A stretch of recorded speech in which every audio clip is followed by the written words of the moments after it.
The opposition has criticized the centre over the announcement of an India-United States trade deal, questioning both the manner in which the information was made public and the absence of detailed clarification from the Indian government. The criticism followed a statement by US President Donald Trump, who announced that India and the United States had agreed to a trade deal after a phone conversation with Prime Minister Narendra Modi. Trump made the announcement publicly, describing the agreement and outlining what he said were its broad terms. What drew immediate attention was the announcement came from the US side before any formal and detailed statement from the Indian government. This prompted reactions from opposition leaders who said that developments of such significance should be communicated first by Indian authorities and placed before Parliament. Reacting to Trump's statement, the Congress said the situation was similar to earlier instances where important national developments were first revealed by foreign leaders. The party referred to this as a pattern and argued that it raised concerns about transparency and institutional communication. In its response, Congress pointed out that trade agreements have far-reaching economic consequences and therefore require careful public explanation.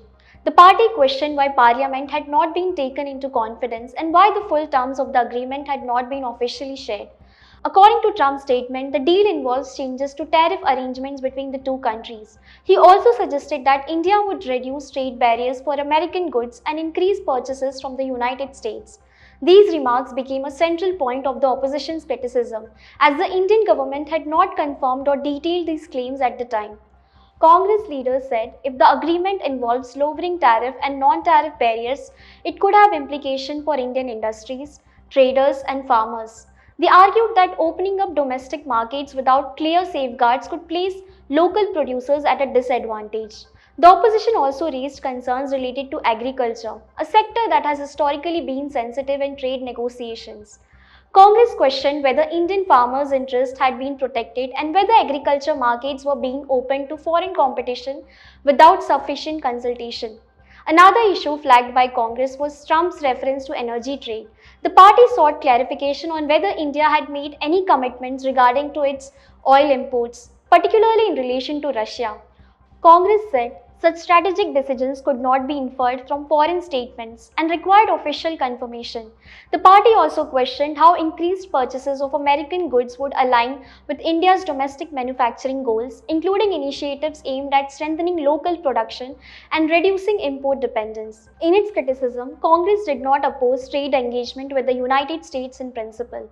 Instead, it emphasized the need for accountability, parliamentary scrutiny, and clear communication. The party demanded that the government place the details of the trade deal before Parliament and allow a structured discussion. The government, for its part, has maintained that the agreement would benefit India and strengthen economic ties with the United States. Senior ministers have indicated that the deal would support growth and advance India's broader economic objectives. However, at the time of the opposition's criticism, comprehensive details of the agreement had not been officially released. Prime Minister Modi later acknowledged Trump's message, thanking him for the statement and highlighting the positive trajectory of India-US relations. This exchange underscored the close engagement between the two leaders, but did not address the specific concerns raised by the opposition.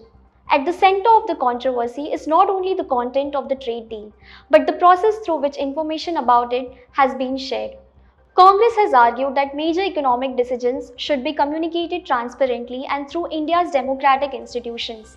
As matters stand, the political debate continues in the absence of a full official briefing on the agreement. Until the government releases detailed terms and places them before Parliament, questions raised by the opposition are likely to remain part of the discussion. The episode has once again highlighted the importance of clarity and institutional communication in matters of trade, diplomacy, and economic policy, especially when such decisions have long-term implications for the country.